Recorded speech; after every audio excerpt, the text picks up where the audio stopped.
قتل کا مقدمہ درج کرنے کا حکم دے دیا۔ ڈسٹرکٹ اینڈ سیشن جج نے ایس ایس پی ملیر کو مدعی کا بیان ریکارڈ کر کے مقدمہ درج کرنے کا حکم دیا اور قرار دیا کہ ایس ایچ او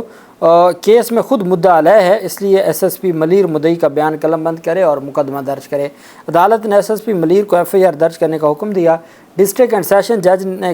قرار دیا کہ عدالت میں پیش کی گئی ویڈیوز اور دیگر شواہد سے نوجوان کا قتل ثابت ہوتا ہے، لہٰذا ایس ایچ او قائد آباد اور 3 پولیس اہلکاروں کے خلاف قتل کا مقدمہ درج کیا جائے۔ حکم میں کہا گیا کہ پولیس اہلکاروں میں کانسٹیبل جہانگیر مروت، کانسٹیبل اقبال حسین، کانسٹیبل بابر علی رند اور ایس ایچ او قائد آباد شامل ہیں اور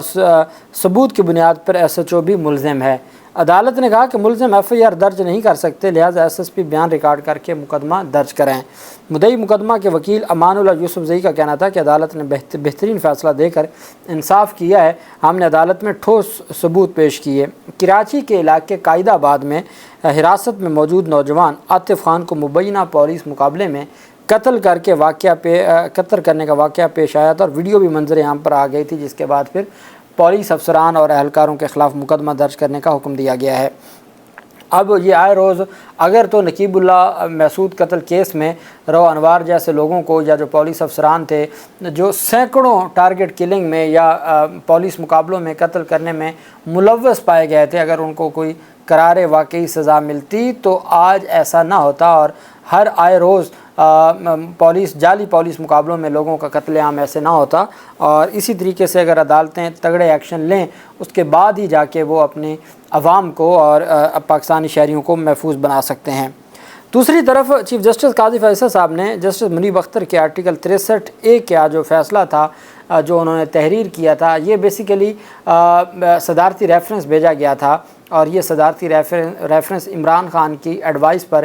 صدر اس وقت کے جو تھے عارف علوی، ان کی جانب سے بھیجا گیا تھا۔ اس میں یہ سوال پوچھا گیا تھا کہ سپریم کورٹ آف پاکستان یہ رائے دے کہ آرٹیکل 63A جو یہ کہتا ہے کہ اگر کوئی اپنی پارٹی کو چھوڑتا ہے یا کوئی ایم این اے بننے کے بعد پارٹی کو چھوڑ دے، یا 2-3 مواقع ہیں جب آئینی امینڈمنٹ ہے یا ووٹ آف نو کانفیڈنس ہے یا کوئی اس طرح کا معاملہ ہے، اور وہ اس وقت اپنی جماعت کی پالیسی جو پارلیمانی پارٹی کی پالیسی سے ہٹ کے ووٹ دے تو وہ فارغ ہو جائے گا، پارٹی سے وہ فارغ ہو جائے گا اور اس کی جو ایم این اے کی سیٹ ہے وہ بھی چلی جائے گی۔ لیکن اب اس میں یہ ہوتا ہے کہ کیا اگر کوئی اس طرح کے لوٹوں سے ووٹ حاصل کرتے ہیں تو کیا اس آئینی ترمیم کی کیا حیثیت ہوگی، یا اس وزیر اعظم وزیر اعلیٰ کے الیکشن کی کیا ہوگی، یا نو کانفیڈنس کی حیثیت کیا ہوگی۔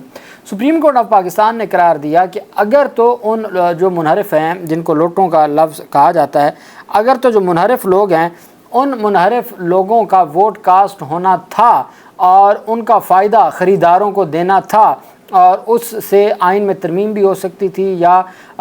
ووٹ آف نو کانفیڈنس بھی ہو سکتا تھا، یا وزیر اعظم کا الیکشن بھی ہو سکتا تھا، اگر تو یہ سارا کچھ ہو سکتا تھا تو پھر آرٹیکل 63A کی ضرورت کیا پڑی؟ یہ جو ڈیفیکشن کلاز ہے اس کا مقصد کیا تھا؟ اس کا مقصد یہ تھا کہ ہر صورت جو انحراف کرنے والے ہیں یا لوٹے بننے والے ہیں یا ضمیر بیچنے والے ہیں ان کا راستہ بند کیا جائے۔ اس وجہ سے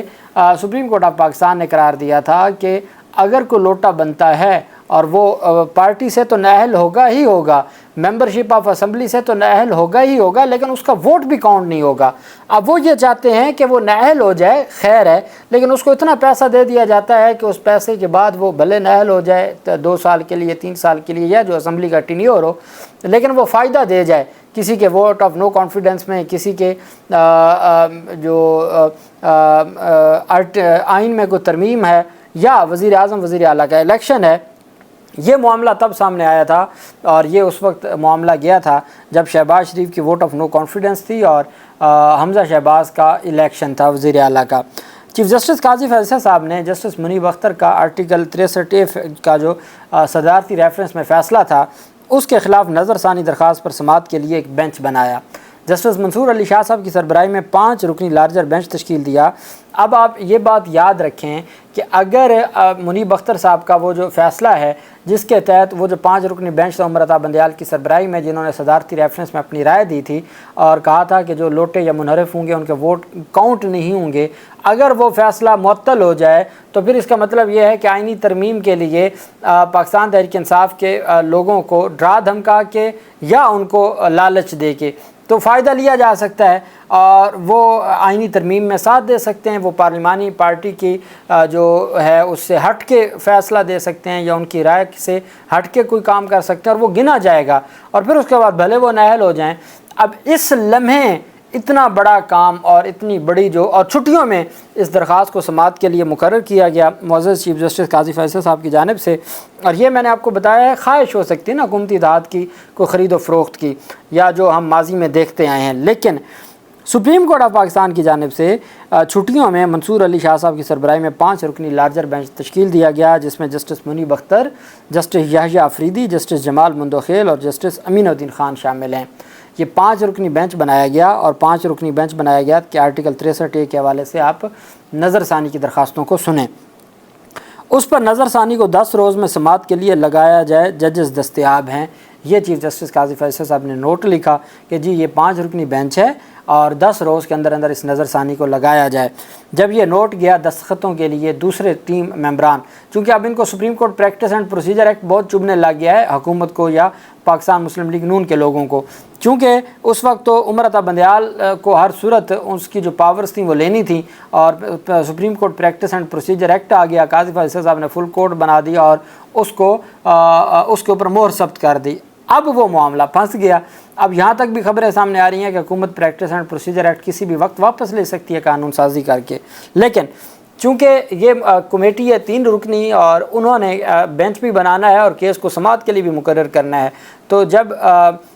صحافتی ذرائع کے مطابق جب یہ گئی جسٹس منیب اور جسٹس منصور علی شاہ صاحب کے پاس، تو انہوں نے اعتراض عائد کرتے ہوئے اس بینچ کو اور سماعت کے لیے مقرر کرنے کے جو نوٹ ہے اس کو مسترد کر دیا، اور انہوں نے کہا کہ یہ بھی چھٹیوں کے بعد دیکھا جائے گا، فی الحال ایسی کوئی ارجنسی نہیں ہے کہ اس کیس کو سماعت کے لیے مقرر کیا جائے۔ حالات یہاں تک پہنچ چکے ہیں۔ اللہ پاک پاکستان کا حامی و ناصر ہو۔ بہت شکریہ۔ اللہ حافظ۔ پاکستان زندہ باد۔